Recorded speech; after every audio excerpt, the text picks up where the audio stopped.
pjesa dërmuese e mbretërve të lashtë, po t'i shohim të dhënat historike, paguanin skrip me shuma vërtet maramëndse për të fshirë gabimet e tyre nga historia. E fakt, histori e pastruar totalisht. Tamam, statuat gdhendeshin pas një tëmet fizike, dhe çdo gjë pastroi për t'i bërë ata të dukeshin si zota të paposhtuar.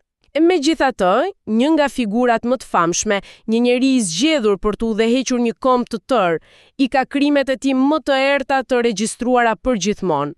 Dhe po flasim për krime serioze, tradhti bashkëtorë, vrasje të paramenduara, të gjitha aty, të shkruara e zeza mbi të bardhë për miliarda njerëz. Pikërisht, dhe kjo qasje ndryshon plotësisht mënyrën se si duhet ta lexojmë historinë e tij. Të them të drejtën, jam e mrekulluar nga ky fakt. Është një anomali historike dhe letrare për masave masive.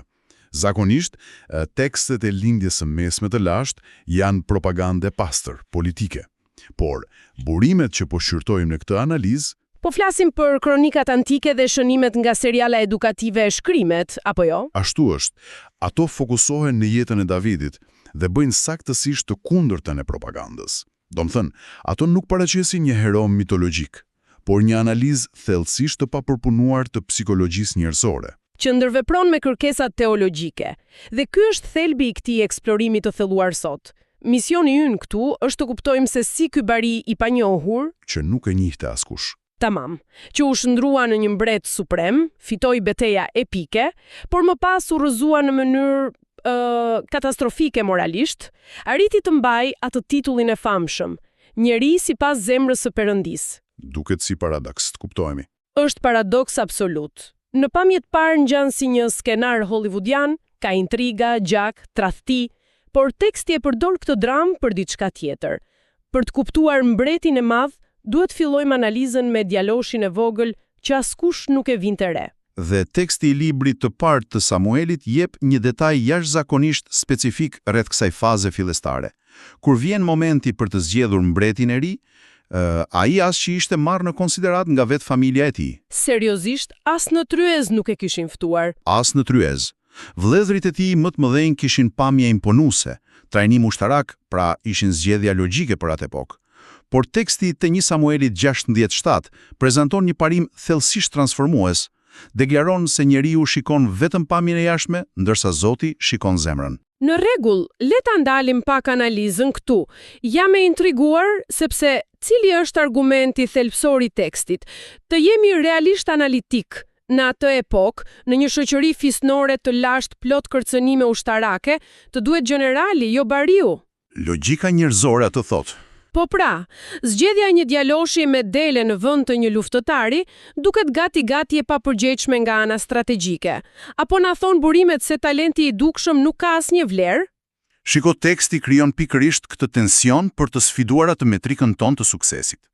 Ai sugjeron se përgatitja e vërtet për udhëheqje nuk po ndodhte në akademi ushtarake, po ndodhte në izolim të plot. Në hije, pa e paraskush. Kronika tregojnë se si ky bari përballej me grabiqarë dhe keprurës, luanë dhe arinj vetëm për të mbrojtur delet. Nuk kishte spektakël publik, nuk kishte audiencë. As duartrokitja, as dekorata. Asgjë. Ishte vetëm një përgjegjësi thellësisht e pashpërblyer në dukje. Ai po tregonte besnikërinë të voglët.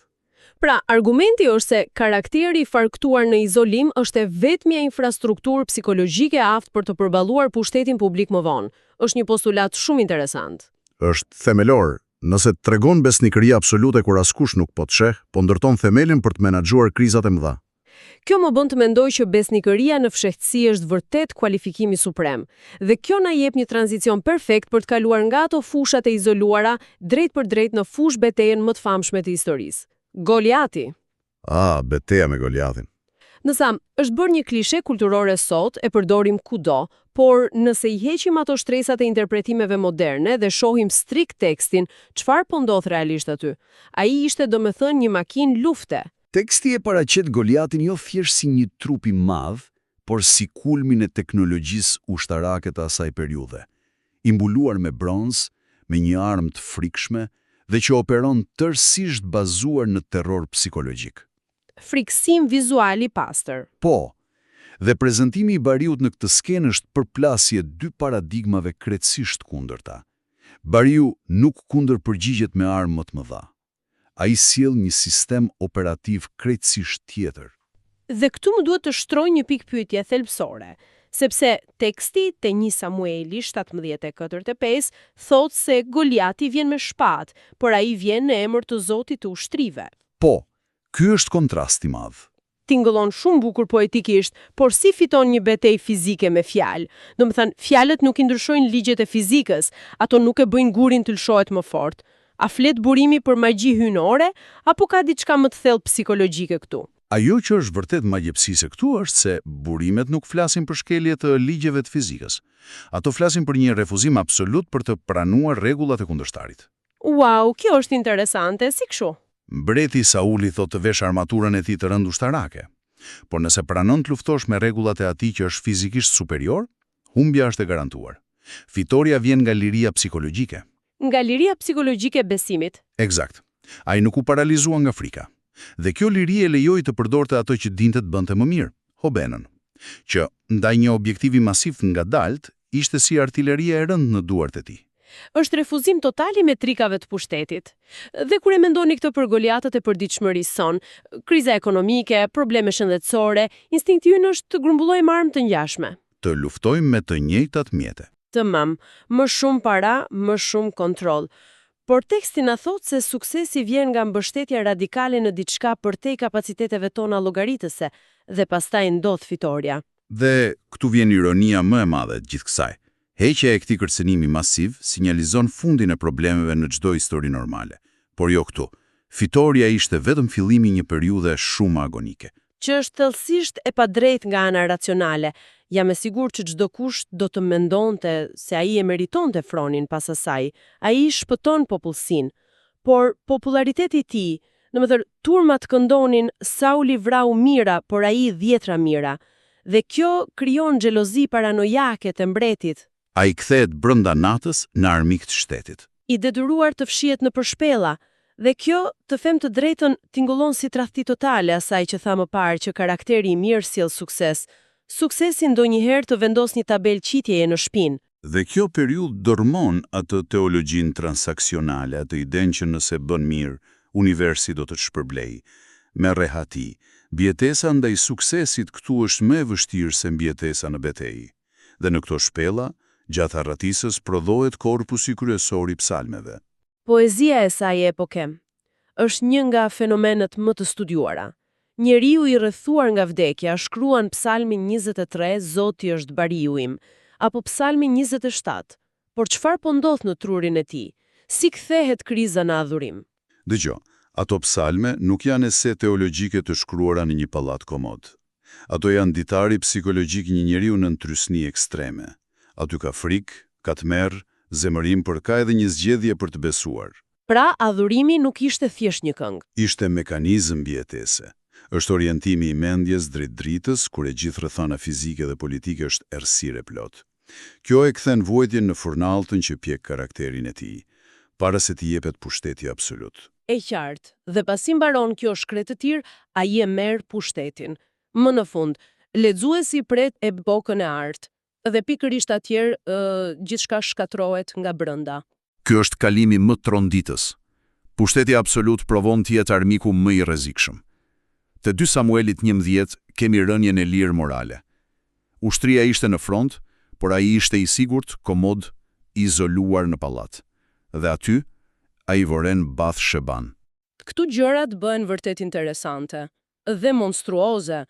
Të them të drejtën, kjo nuk është thjesht një gabim i çastit. Nuk është deboles momentale, jo. Është zinxhir methodik, abuzim me pushtetin, tradhti bashkëshortore, pastaj organizimi i vrasjes së paramenduar të burrit të saj, Uriaut, një ushtar besnik.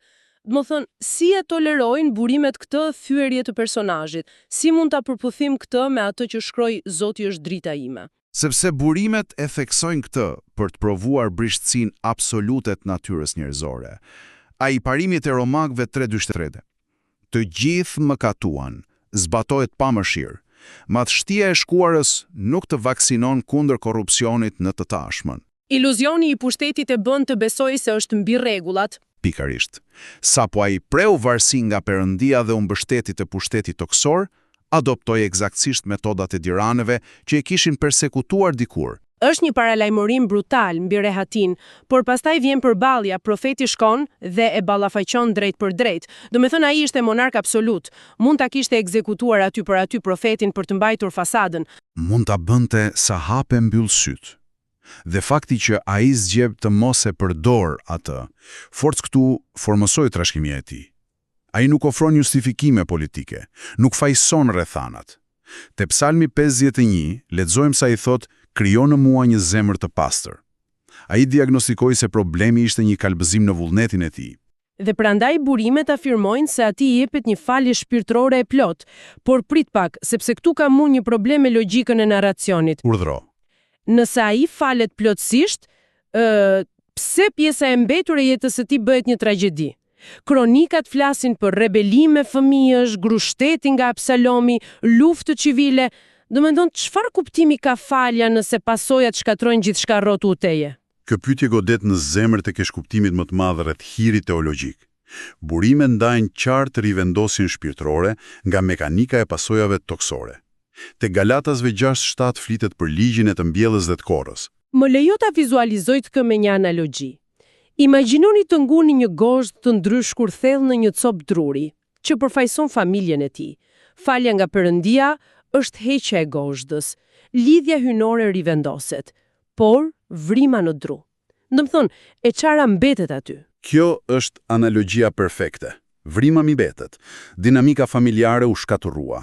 Fëmijët e tij panë që vrasja dhe tradhtia ishin mjetet e legjitimuara nga vetë babai i tyre.